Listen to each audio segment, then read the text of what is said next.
Boa tarde, meu nome é José Bertoldo, eu sou estudante de Medicina da Unicerrado e nesse seminário irei apresentar sobre a neurocisticercose, suas implicações neurológicas que levam a transtornos psíquicos. Com o auxílio da literatura científica, irei discorrer sobre a fisiopatologia da doença, como a doença leva aos distúrbios psíquicos, seus sinais e sintomas, diagnóstico, incidência geográfica, entre outros tópicos a seguir apresentados. A neurocisticercose é a mais comum das parasitoses do sistema nervoso central. Estima-se que 50 milhões de indivíduos estejam infectados pelo complexo teníase-cisticercose e que 50 mil morrem a cada ano no mundo. Ela corresponde à infecção por larvas da Taenia solium, está associada a condições sanitárias precárias e ao consumo da carne de porco. Ela é endêmica em países em desenvolvimento e considerada uma zoonose de enorme relevância à saúde pública. Atribui-se a Hunler em 1558 o primeiro registro da presença de cisticercose no sistema nervoso. Desde então, e até o fim da primeira década do século XX, mais de 3 centenas de casos de neurocisticercose foram descritos. Em sua maioria, correspondem esses casos a uma fase de diagnóstico anatômico. Os conhecimentos adquiridos sobre a neurocisticercose resultavam do estudo anatomo-patológico e o diagnóstico era estabelecido somente pós-mortem. A América Latina sofre intensamente seus malefícios. Foi observada a existência de neurocisticercose em 18 países latino-americanos, com uma estimativa de 350 mil pacientes. Nos Estados Unidos da América, era tido como uma doença rara, mas nas últimas 2 décadas tem sido observada com maior frequência, devido ao fator migratório populacional dos países latino-americanos, particularmente do México e da América Central. Na Ásia, a neurocisticercose mostra-se frequente nas Filipinas, Tailândia, Coreia do Sul e principalmente na China e Índia, com gastos com o tratamento de epiléticos com neurocisticercose podendo chegar a $2.600.000 anuais na Índia.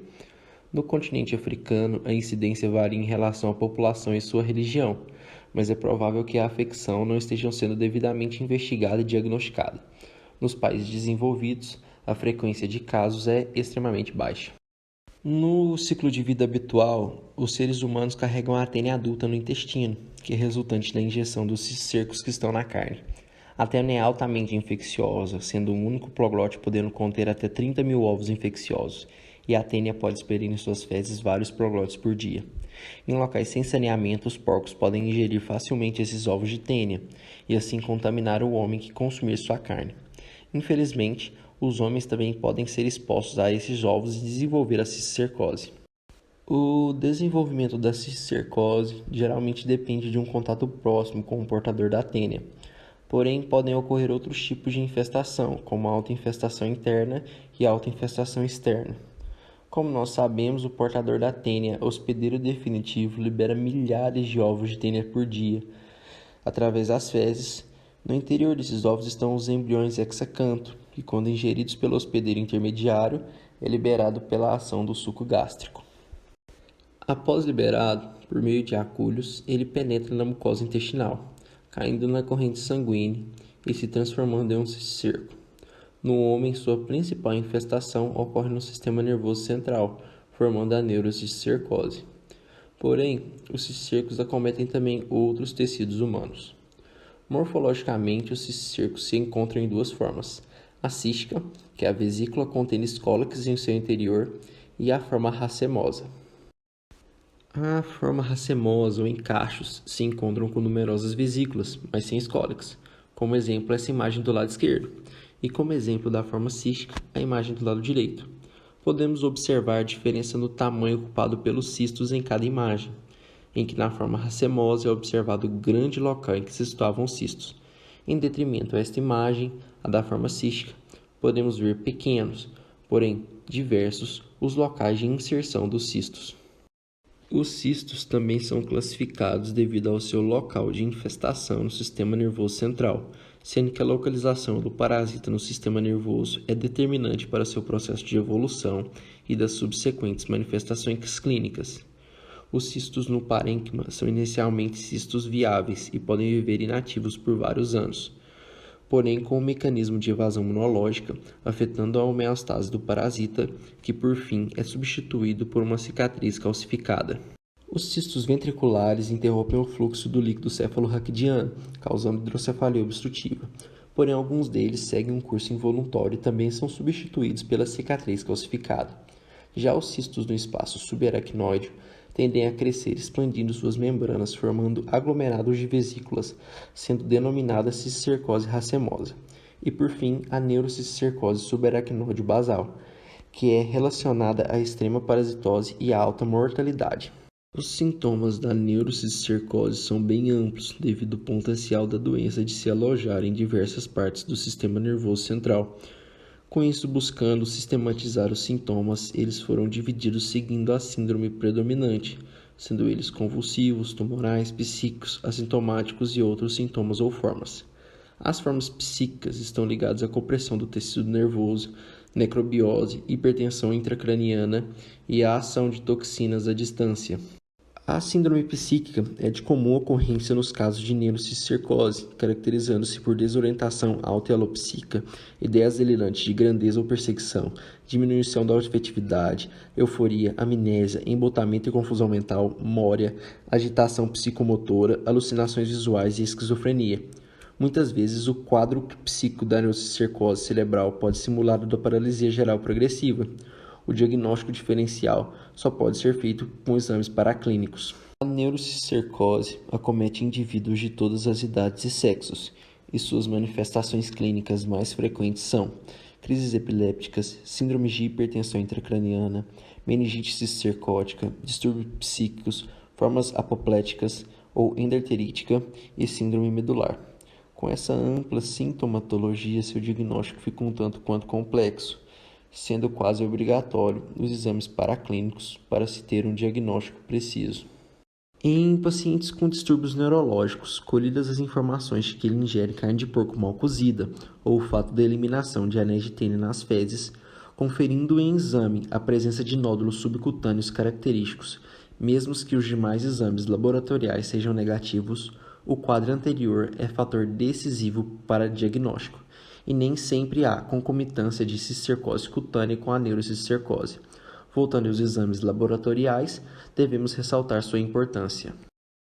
Os principais exames que auxiliam o diagnóstico são exames do líquido cefalorraquidiano, exames de sangue, de imagem neuroocular, de fezes e biópsia. Sabendo disso, devemos entender que os exames paraclínicos destacam-se pela frequência com que demonstram resultados elucidativos.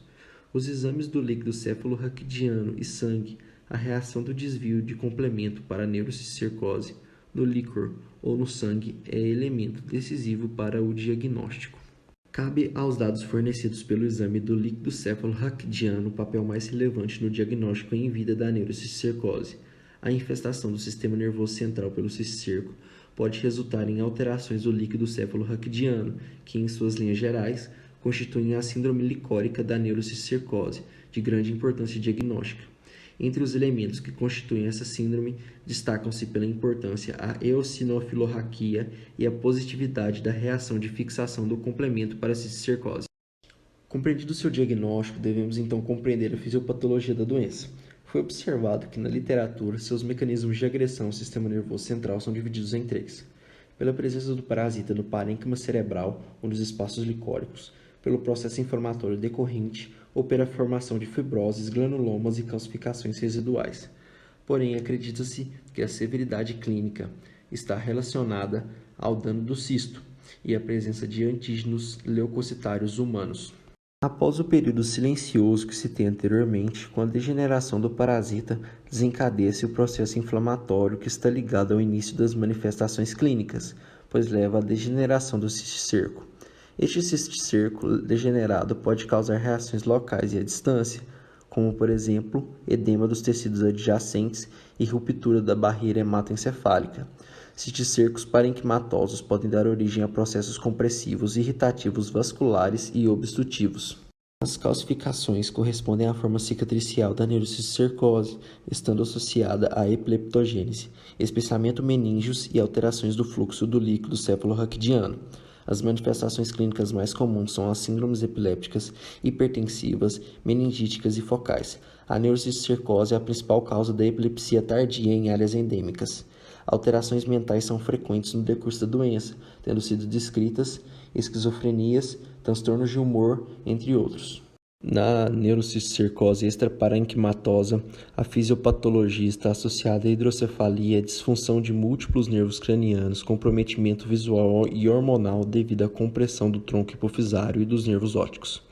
Utilizando de todos os mecanismos supracitados, os cisticercos levam a implicações neurológicas que, em alguns casos, se expressam em alterações psíquicas.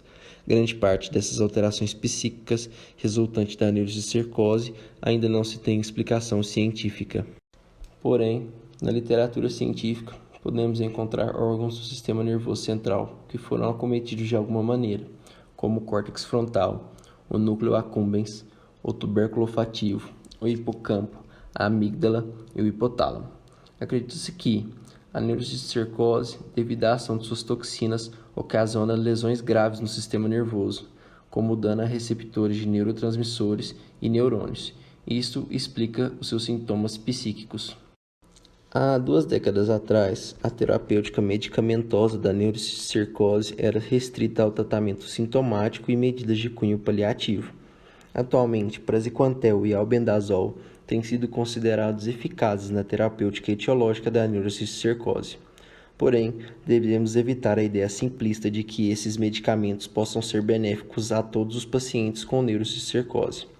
A terapêutica desses 2 fármacos está indicada para pacientes sintomáticos. O propósito da terapêutica parasiticida é a tentativa de redução da duração dos fenômenos neuroimunológicos envolvidos na neurocisticercose. Foi observado que nos estudos comparativos, albendazol tem se revelado mais eficaz que praziquantel. Adicionalmente, o albendazol foi melhor tolerado, com menor frequência de reações colaterais. O menor custo do albendazol constitui outra importante vantagem, principalmente com a possibilidade de redução da duração do tempo de administração do medicamento. Atualmente, o albendazol é considerado o medicamento de escolha terapêutica etiológica da neurocisticercose e com o propósito de atenuar a reação inflamatória frequentemente observada durante o tratamento parasiticida, recomenda-se a associação de dexametasona à elevação dos níveis plasmáticos de albendazol sulfóxido, resultante da interação farmacocinética com a dexametasona. Constitui-se uma vantagem adicional da administração simultânea.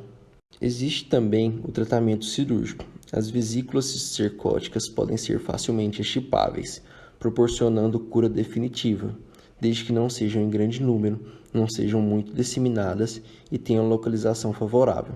A radioterapia profunda tem produzido efeitos variáveis sobre a sintomatologia, ora determinando melhora, ora piora no quadro clínico.